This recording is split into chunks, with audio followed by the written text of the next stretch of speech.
কিশোরগঞ্জে ধনু নদীর পানি কমে চর জেগেছে। নদীর তীরেই রয়েছে কৃষক আর জেলেদের পাড়া। এই মাথাগুলোর উপরে নদীর মাথার উপরে শুকিয়ে সুটকি তৈরি করা হয়। বর্ষাকালে এ পাড়া থেকে অন্য পাড়ার যোগাযোগ ব্যবস্থা বিচ্ছিন্ন হয়ে পড়ে। নৌকা চলাচল করে এ পাড়ার জনগণ। এটা আপনার বাড়ি? বাড়িতে বর্ষাকালে কি পানি উঠে? পানি তো উঠতে পারে বাধাতেই। বর্ষাকালে এই পাড়াবাসীর পানিবন্দী জীবনযাপন করতে হয়। বর্ষাকালে পানি উঠে? তাহলে তো খুব কষ্ট হয়।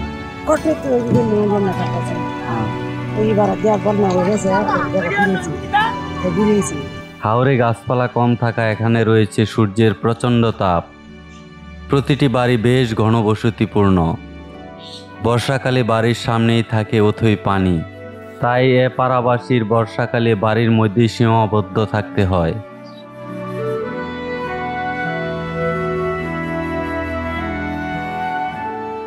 এ পাড়ায় শুটকি মাছ উৎপাদন করা হয়। ধনু নদী থেকে মাছ ধরে রৌদ্রে শুকিয়ে শুটকি তৈরি করে। বাড়িটা একবারে নদীর তীরে। বর্ষাকালে বাড়ির নিচে পানি থাকে। নৌকা ছাড়া চলাচলের উপায় নাই। নৌকা দিয়ে ওনাদেরকে চলাচল করতে হয়।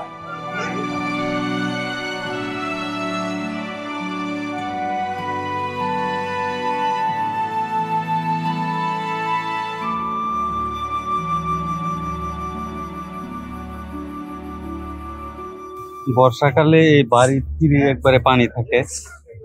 এখানে বর্ষাকালে আসাই অসম্ভব।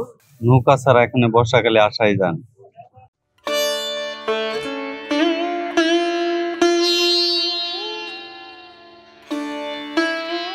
পাড়ার ভেতরে ঢুকেই অবাক হই, একটু অল্প জায়গায় কিভাবে এই মানুষগুলো বসবাস করে।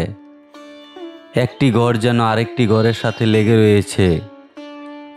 যতই সামনে যাচ্ছি প্রতিটি বাড়ির চিত্র একই রকম। একটু অবসর পেলেই মহিলারা একত্রে বসে গল্পে মেতে ওঠে।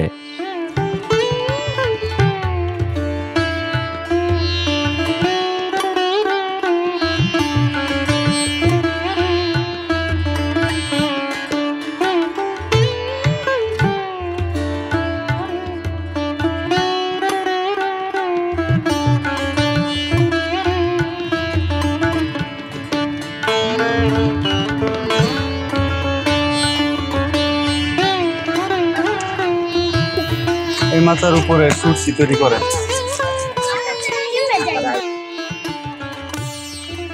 ধনু নদী এই পাড়াবাসীর প্রাণ বলা যায়।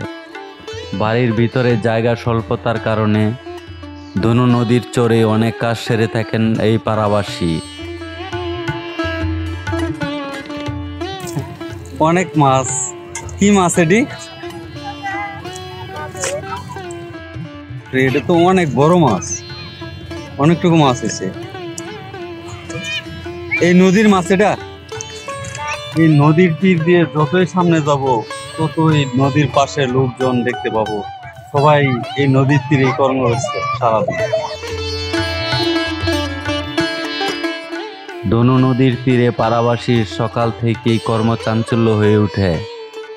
পাড়ার বহু ছেলে মেয়েদের গোসল, কাপড় কাচা, জেলেদের মাছ ধরা, এভাবেই কাটে নদীর ঘাট।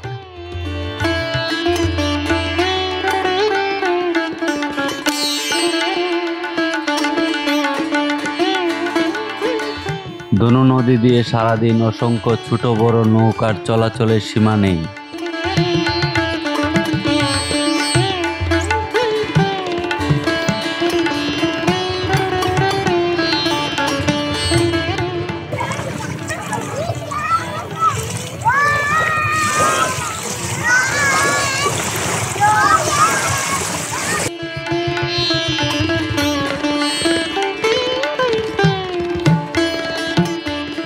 হাওরে গাছপালা কম থাকায় এখানকার পাড়াবাসী গরুর গোবর শুকিয়ে লাকড়ি তৈরি করে।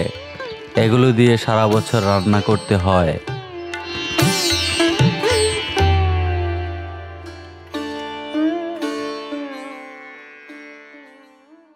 এই বাড়িগুলোতে পানি প্রচন্ড আঘাত করে, যাতে ভেঙে না যায় এই জন্য এই বালির বস্তাগুলো দেওয়া হয়েছে।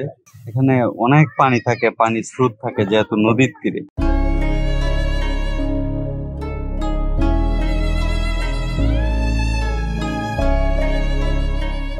পাড়ার সামনে বিশাল হাওর।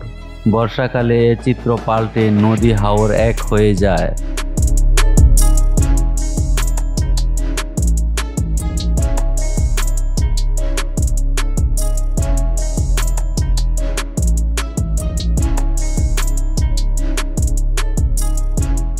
পাড়ার সরু রাস্তা দিয়ে এগিয়ে যেতেই দেখছি প্রতিটি বাড়িতে গরু পালন করতে দেখা যায়।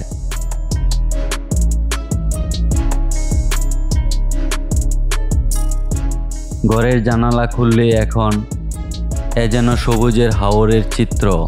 বর্ষাকালে তেমনি সমুদ্রের মতো রূপ ভেসে ওঠে।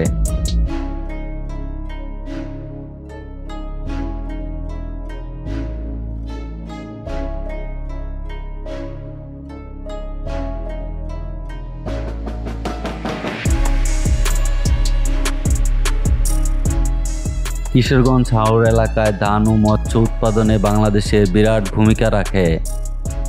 কৃষিকাজের জন্য এখানকার কৃষকরা হাওরে ছোট ছোট ঘর তৈরি করে হাওরে অস্থায়ী বসবাস করে। ফসল তুলে আবার বাড়িতে ফিরে আসে।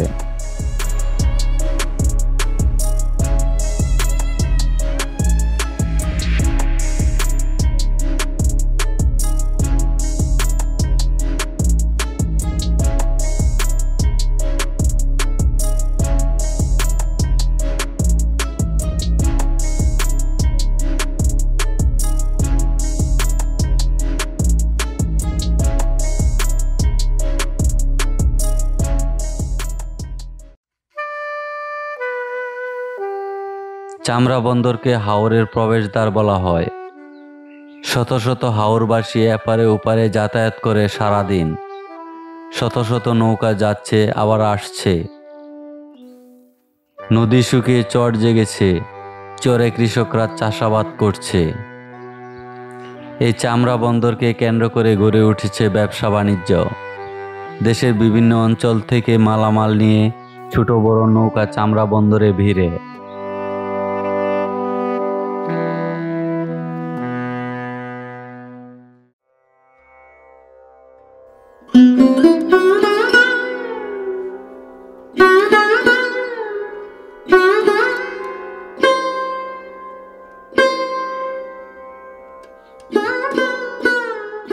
সড়ক পথে এপার ওপারে সরাসরি যোগাযোগ ব্যবস্থা না থাকায় ফেরি নৌকা দিয়ে এপার ওপারে যাতায়াত করে এখানকার হাওরবাসী।